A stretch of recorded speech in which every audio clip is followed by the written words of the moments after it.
participe, né? Se envolva, não assista apenas.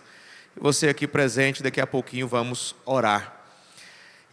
Mas antes eu gostaria de ler um capítulo da Bíblia. E esse capítulo está em Apocalipse, e o capítulo é o 5º. Vamos ler este capítulo juntos, e em seguida trazer alguns comentários, né?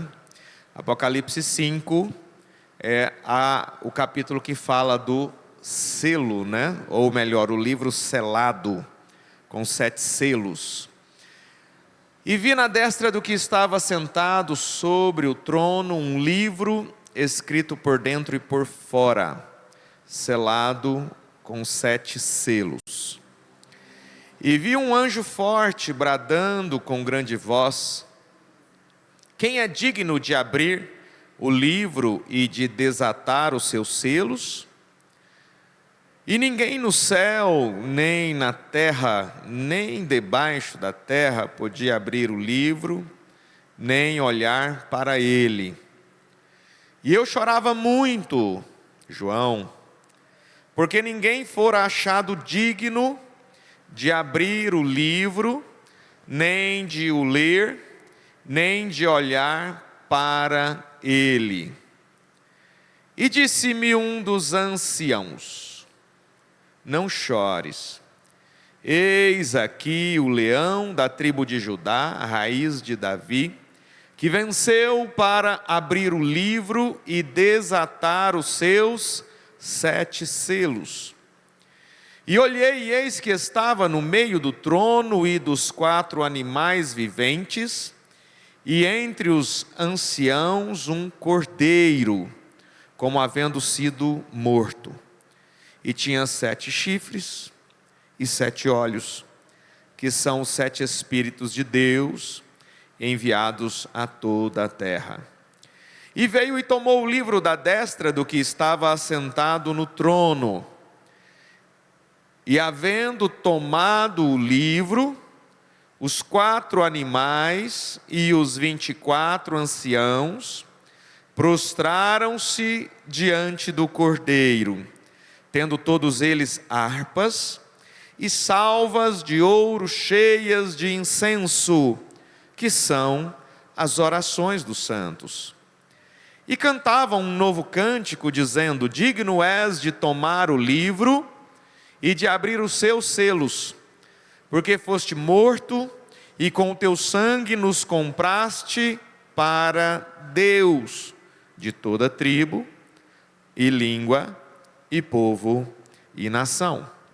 E para o nosso Deus nos fizeste reis e sacerdotes, e reinaremos sobre a terra.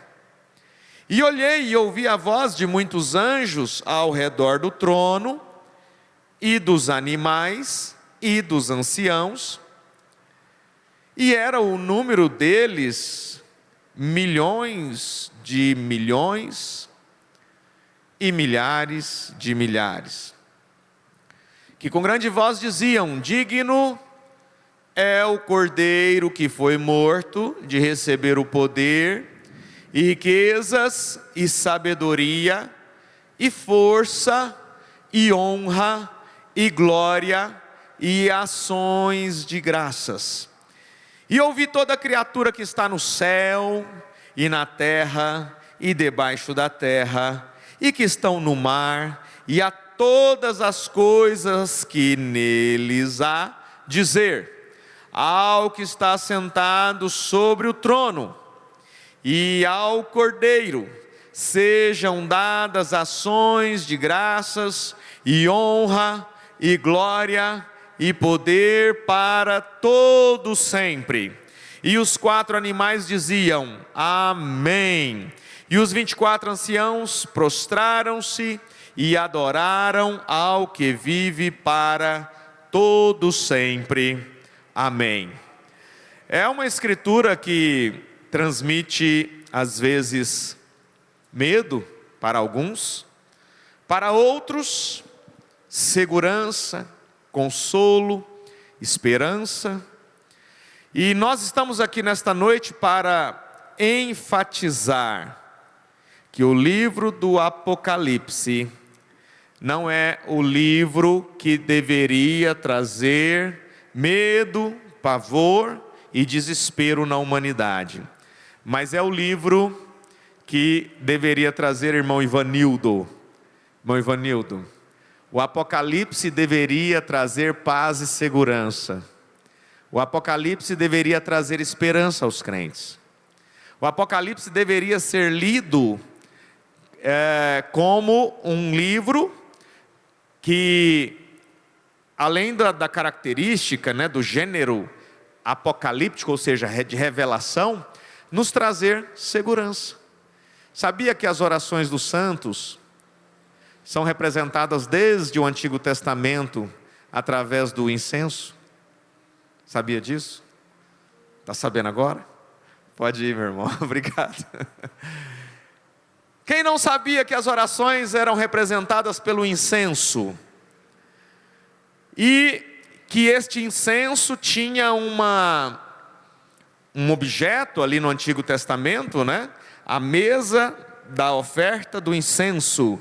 Deus pediu para que construísse aquele utensílio banhado de ouro com madeira de acácia, para que o sumo sacerdote oferecesse incenso 2 vezes por dia, de manhã e à noite. Aquela fumaça queimava, aquele incenso queimava, a fumaça subia, e aqui no Apocalipse nós vemos que este incenso é representado pelas orações dos santos. E quem estava com posse deste incenso, com esta salva de ouro cheia de incenso, que representava as orações dos santos? Os 24 anciãos. Bom, quem representa esses 24 anciãos? Apesar de haver várias linhas de pensamento, nós vemos que o Apocalipse, sendo um livro não simplesmente relatando o fim, né? As pessoas falam assim: olha, aconteceu um fato apocalíptico. Acho que quem fala assim não tem noção que Apocalipse não significa simplesmente o fim, mas uma sequência de fatos, uma revelação de fatos que leva a um final feliz. Então, quando você ouvir alguém dizer assim: olha, aconteceu um fato apocalíptico no estado de Minas, um fato apocalíptico no estado, no país ou algum lugar. Bom, primeira coisa, Apocalipse é revelação. E quando se fala de fatos apocalípticos, né, eles estão querendo dizer que é fatos que representam o fim do mundo. Mas o Apocalipse ele foi escrito para trazer segurança. E aqui nós vemos 24 anciãos segurando salvas cheias de incenso, que representam as orações dos santos. Incensos esses que desde o Antigo Testamento Deus colocou ali no santuário para representar a intercessão contínua daquele que é o nosso sumo sacerdote. No caso lá seria, né? Daquele que seria o nosso sumo sacerdote, Jesus. Então essa intercessão contínua pela igreja, representado por este incenso que tem sido queimado de forma constante através do nosso sumo sacerdote, representa a nossa adoração, representa o nosso louvor, representa a nossa oração. Visto que nós temos dentro do texto que acabamos de ler, esses 24 anciãos representando os 12 patriarcas, somado aos 12 apóstolos. Por que essa conclusão? Em vários lugares, em vários textos do Apocalipse, a gente vê esse 24, esse 12 mais 12, e lá no penúltimo capítulo, no 21, né? Capítulo 21, a gente vê que as portas da Nova Jerusalém, elas têm ali representadas os 12 patriarcas, né? E os 12 fundamentos do muro da Nova Jerusalém estão representados pelos 12 apóstolos. Então a gente vê de forma constante estes 12 patriarcas e os 12 apóstolos, somando, representando quem? Representando toda a igreja, representando todos aqueles que compõem a eclesia. Quando fala de 24 anciãos, representando 12 patriarcas e 12 apóstolos, fala da totalidade da igreja, que é composta, sim, de pessoas que são judeus ou são gentios e que aceitaram Jesus Cristo como Salvador, tanto judeus quanto gentios. Então a gente vê aqui no livro de Apocalipse nada menos do que os 12 patriarcas e os 12 apóstolos, representados pelos 24 anciãos, que no final das contas representa o composto da eclesia, toda a igreja salva pelo sangue de Jesus, que mantém este incenso aceso de manhã e à tarde, conforme era lá no templo, quando o sumo sacerdote entrava no templo para oferecer incenso de manhã e à tarde, ou seja, ele precisava estar queimando continuamente. Quando Cristo vem, Ele é o nosso sumo sacerdote, Ele fez isso enquanto estava aqui, Ele mantém isso como sumo sacerdote, e nós como igreja mantemos as nossas orações constantemente. Então, o que o versículo 8 fala aqui em Apocalipse de culto de oração? Que se você não queima incenso representativo, conforme o sumo sacerdote fazia ali no templo, de forma que de manhã aquele incenso era queimado, à tarde era queimado, ou seja, ele queimava de forma constante. Se nós não cumprirmos aquilo que Paulo disse, que devemos orar sem cessar, muito provavelmente nós não vamos conseguir alcançar as bênçãos que Deus tem propostas para nós nesta palavra. Então observe que o livro do Apocalipse, ele nos ensina a orar sem cessar. E quando a gente aprofunda um pouco mais nesse verso 8, quando fala dos 24 anciãos, né, havendo tomado o livro, os 24 animais, ou melhor, os 4 animais e os 24 anciãos, prostraram-se diante do Cordeiro. Quantos personagens em um verso apenas, né? Não sei se vocês se lembram, mas nós falamos há um tempo atrás, talvez há um ano, eu não sei quanto tempo isso tem, acerca destas sessões que o Apocalipse reserva, né? As 7 sessões que são paralelas e progressivas. Se você nunca ouviu falar sobre isso, talvez seja importante você saber sobre isso, porque isso mostra que o livro do Apocalipse ele foi escrito não de uma forma cronológica, contando uma história de forma cronológica, capítulo 1, 2, 3, 4, 5, 6. Isso faz com que as pessoas incorram em erros doutrinários terríveis, né? Se considerar isso, o Apocalipse de forma cronológica, você vai ver a igreja subindo no capítulo 4, descendo no capítulo 19, e só que a gente vê aí no capítulo 5 que os crentes ainda oram, oferecem incenso. Então já cai por terra a doutrina cronológica do Apocalipse, visto que nós vemos no decorrer do livro do Apocalipse os cristãos ou a igreja sofrendo perseguições, né? Nós vemos a igreja lutando. Então o paralelismo progressivo, né, que é a leitura do Apocalipse por capítulos, né, como se, não o capítulo que ele narra em si, mas vamos dizer assim, sessões, né? Vamos pegar, em vez de capitular, a gente coloca sessões, e a gente vê na primeira parte deste paralelismo, né, as igrejas, ou as igrejas da Ásia representando a igreja, militando, lutando, vencendo, sofrendo.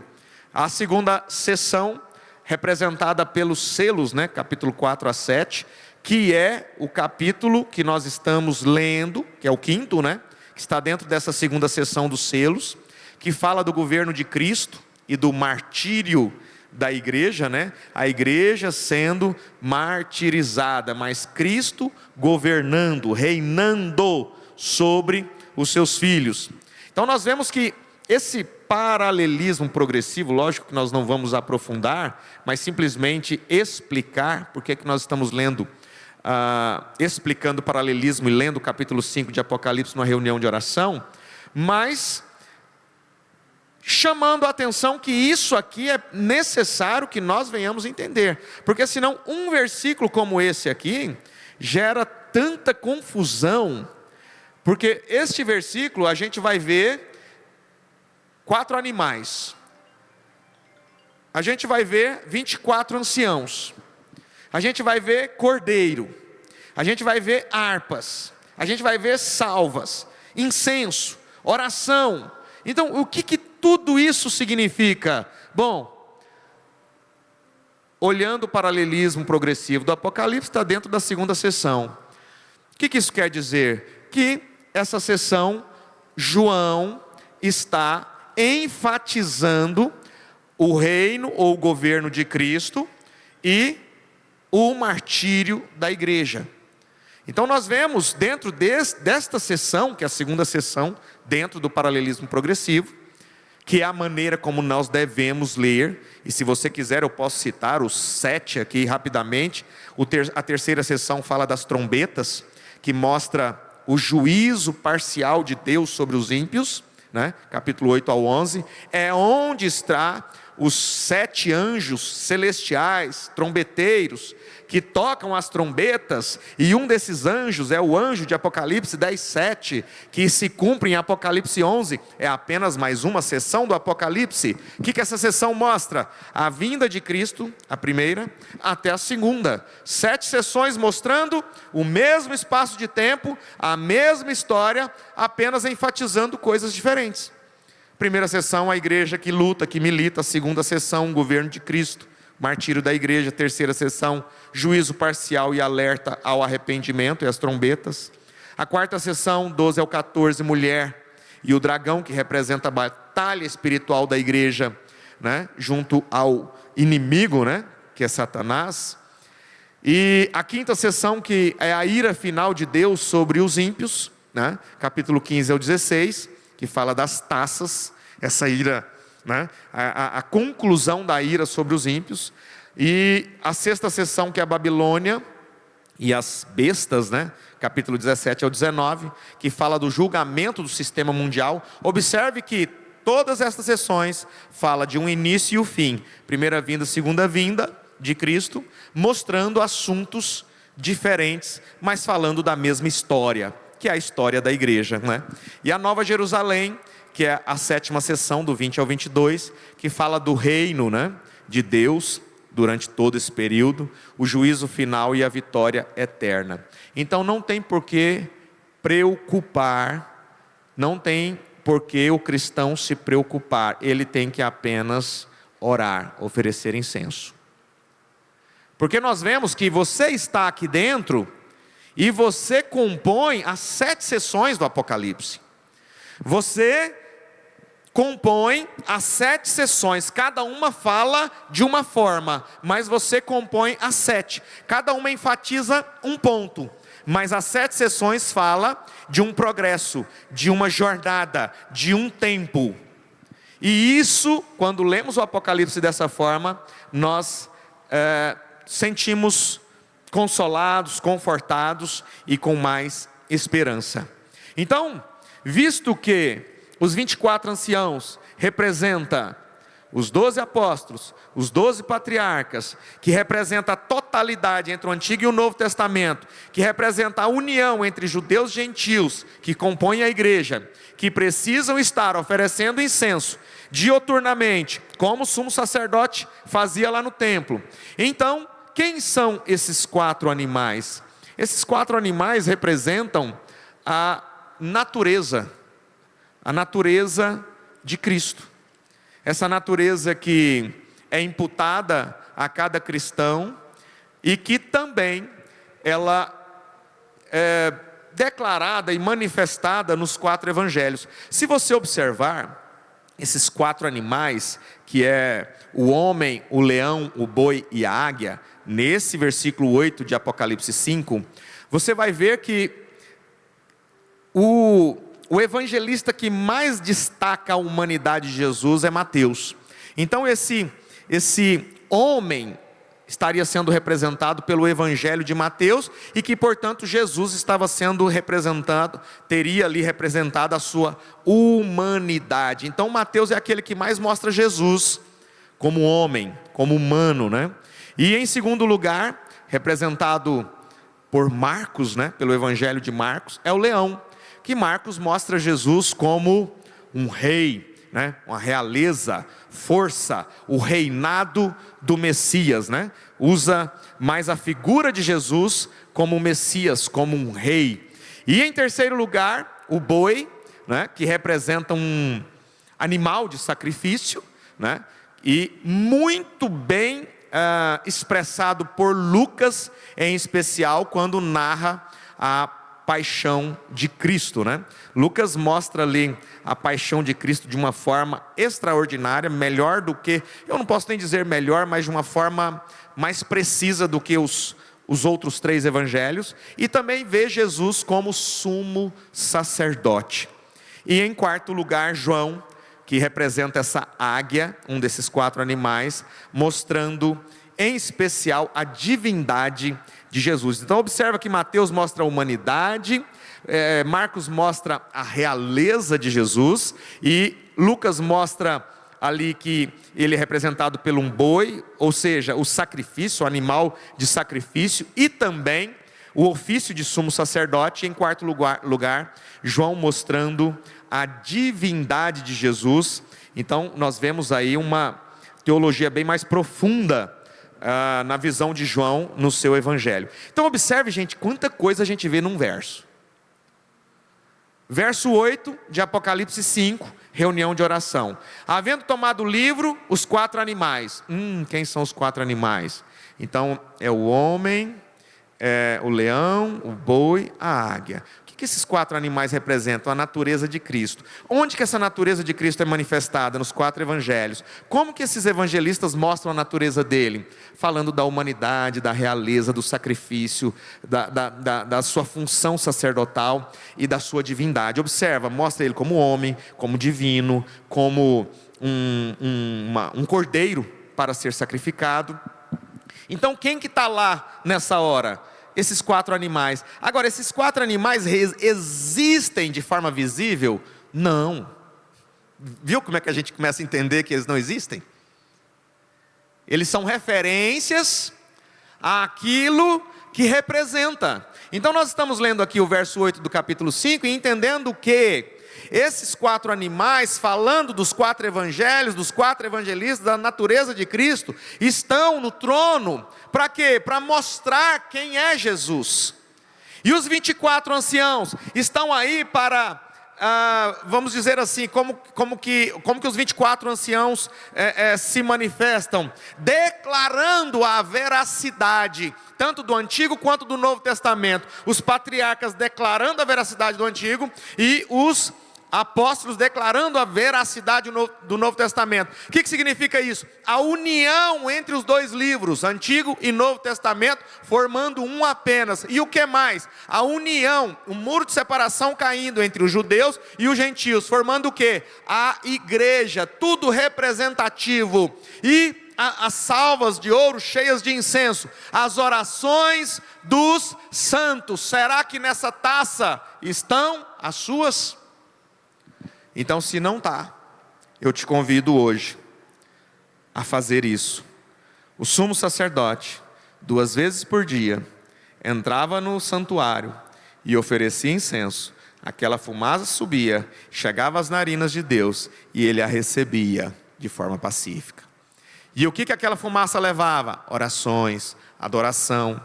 E o que nós estamos fazendo aqui hoje? Oferecendo incenso. Interessante, né? Oferecendo incenso. Por quê? Porque eu entendi a natureza de Cristo. Eu entendi que Ele é humano. Eu entendi que Ele é divino. Eu entendi que Ele veio para ser o cordeiro, porque senão ninguém poderia abrir o livro.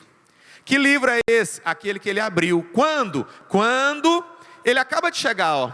Ele estava chegando aqui. Observe que nessa sessão, que é a segunda sessão, que fala exatamente do governo de Cristo e fala do martírio da igreja, quando João estava ali em desespero, né, chorando, aí o que acontece? Um dos anciãos, quem que são os 24 anciãos? Representam, né, os 12 apóstolos, os 12 patriarcas, né, representa a união entre o Antigo e o Novo Testamento, né, tudo isso é representativo. Um dos 12 anciãos chega e diz para ele o quê? Não chora mais. Por quê? Eis aqui, olha só quem acabou de chegar, o leão da tribo de Judá, a raiz de Davi, que venceu. Para quê? Para abrir o livro e desatar os seus 7 selos. Aí depois nós vamos ver aí nas outras sessões o que João enfatiza, né? Aqui ele enfatiza os 7 selos, né? Que mostra a perseguição, né? O martírio da igreja, cada sessão mostrando algo. Então essa noite eu te convido a oferecer incenso. Por quem? Por Cláudia, né? Por Glenda, por Newton Silva, e eu aproveito para enviar o meu abraço aí ao irmão Newton, que se submeteu a uma cirurgia, passa bem, e conta com a oração da igreja, e tem participado de todos os cultos à distância, e faz muita falta, né? Aqui, como todos que, assim como o irmão... Aqui é o Wesley, né? Pede oração para Helenice e as filhas Bruna e Monique e o amigo Wilson. Motivo, doença, né? Então eu estava dizendo, né, irmão Moraes também, que está aí já há alguns dias enfermo, não pode estar. Irmã Maria representa ele aí, né? Vem aí e tem representado. E que Deus abençoe, meu irmão. Deus continue contigo aí. Brian, Fernando, irmã Sunamita também, né, que se acidentou, está em casa se recuperando, que Deus te abençoe.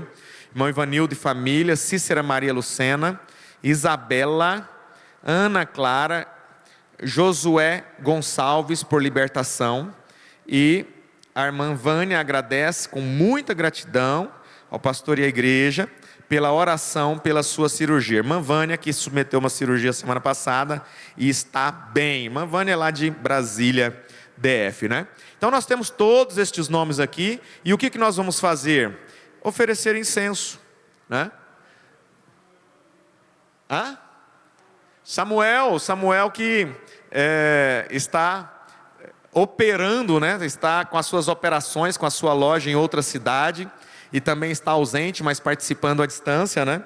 Então todos estes que estão aí participando, recebam o nosso abraço. E saiba de uma coisa, Apocalipse 5:8, hoje nós vamos oferecer incenso. Não que nós vamos usar isso como um termo toda vez que formos orar, mas só para vocês guardarem o que é o incenso. Qualquer lugar que você lê na Bíblia, incenso é a intercessão contínua, é aquilo que Deus espera de nós. É aquilo que Deus espera dos crentes. É aquilo que Deus esperava ali no Antigo Testamento. E é o que Ele espera hoje. E é o que Jesus Cristo faz à destra do Pai. Intercede continuamente pelos seus. Então, vamos orar, vamos buscar a Deus, vamos levantar aí a nossa oração, uma prece, um louvor, uma adoração, por estes que enviam seus nomes e também por estes que você tem aí no seu coração. Ore à sua maneira e que Deus possa atender o seu clamor.